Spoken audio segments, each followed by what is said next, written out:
ఉదయకాల ప్రార్థన.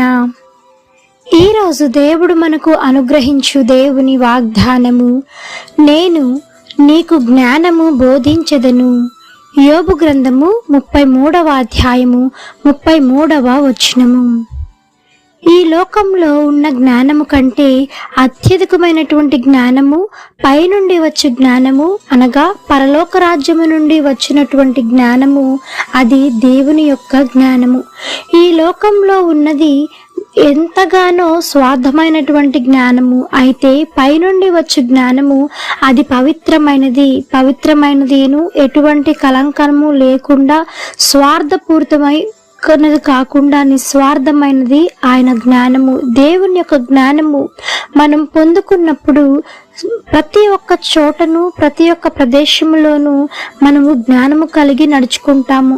ఒక పని చేసినప్పుడు లేదా చేయాల్సి వచ్చినప్పుడు కూడా ఆ పని గురించి తగినటువంటి అవగాహన ఉన్నప్పుడే ఆ పనిని మనము సంపూర్తి చేయగలము.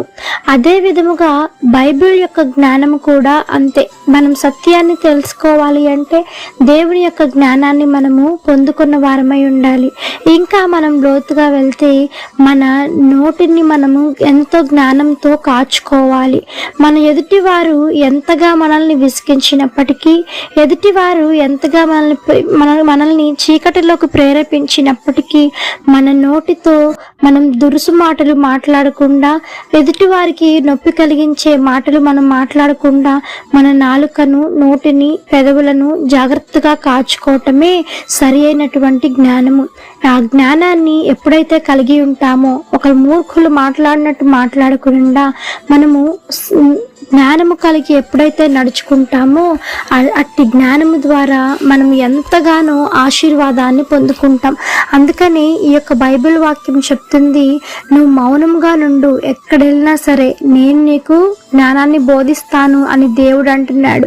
బైబిల్ వాక్యంలో దాని ద్వారా దేవుడు మాట్లాడుతూ ఉన్నారు, మీలో ఎవరికైనా నువ్వు జ్ఞానము కొదువుగా అయినడలా వాడు దేవుడిని అడగవలను, అప్పుడు అది అతనికి అనుగ్రహించబడును అన్న వాక్యం సెలవిచ్చిన రీతిగా ఈ దినమున మనకున్నటువంటి ఎంత జ్ఞానమైనా సరే అది సూర్యుని క్రింద ఉన్నదంతా వ్యర్థమే.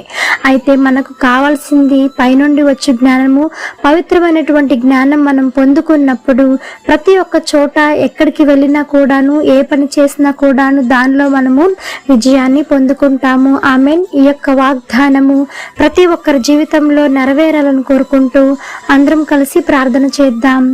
ప్రార్థన.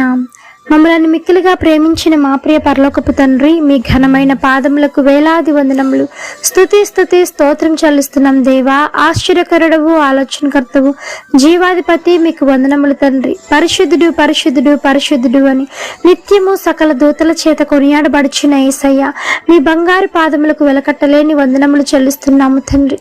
నాయన, ఇచ్చిన వాగ్దానమును బట్టి, వాక్యమును బట్టి మీకు వందనములు.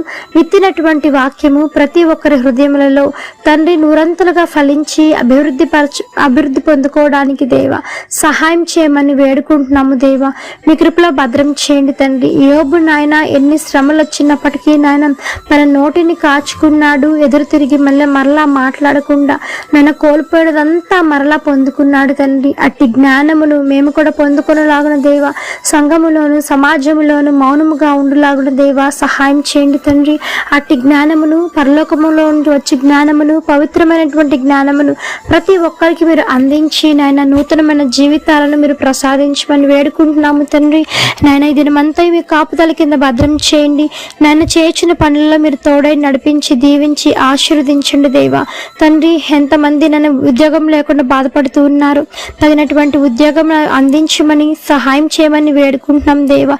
వివాహాలు కాని వారి కోసం ప్రార్థిస్తూ ఉంటుండగా తగినటువంటి భాగస్వామితో మీరు ఐక్యపరచండి, జతపరచండి. బిడ్డలు లేని వారి గర్భాలను తెరవండి, యేసు నామములో సహాయం చేయండి తండ్రి. ఎంతమంది నాయన ఆర్థిక సమస్యలతో కొట్టుమిట్టాడుతూ ఉన్నారు, ఆర్థిక సమస్యల నుంచి విడుదల కలిగించండి యేసు నామములో. బలహీనతల నుంచి విడుదల కలిగించండి, సంపూర్ణమైన స్వస్థత దయచేయమని వేడుకుంటున్నాం దేవా. ఎంతమంది ఈ దినమున పరీక్షల కోసం వెళ్తూ ఉన్నారో తగినటువంటి జ్ఞానమును వారికి అందించి దేవా సహాయం చేయండి, విజయం పొందుకునేలాగా మీ కృప చూపించమని వేడుకుంటున్నాం తండ్రి. నాయన చిన్న బిడ్డలు మొదలుకొని వృద్ధుల వరకు మీ కాపుదల కింద భద్రం చేయండి, క్షేమాభివృద్ధిని కలిగించండి. నెమ్మది లేని కుటుంబాలకు నెమ్మదిని, శాంతి, సమాధానమును, ఐక్యతను దయచేయమని వేడుకుంటున్నాం దేవా. సహాయం చేయండి తండ్రి. మీ కృప లేనిదే నాయన మేము ఏమీ చేయలేము తండ్రి. కృప వెంబడి కృపను పొందుకున్న వారమై ఈ యొక్క ఉదయకాల దినమున మీ యొక్క మెండైన దీవెనలు, ఆశీర్వాదాలు ప్రతి ఒక్కరిపైన కుమ్మరించమని వేడుకుంటూ ఈ యొక్క ఉదయకాల ప్రార్థనలో ఎంతమంది ఏకీభవించి ప్రార్థిస్తూ ఉన్నారు, అధికమైన రెట్టింపు మేలులు, ఆశీర్వాదాలతో మీరు నింపమని వేడుకుంటూ యేసు నామమును అడిగి వేడుకొని పొంది ఉన్నాం తండ్రి. ఆమేన్. ప్రార్థించండి, విశ్వాసం ఉంచండి, మీరు తప్పకుండా అద్భుతాలను చూస్తారు. దేవుడు దీవించును గాక. ఆమేన్. God bless you.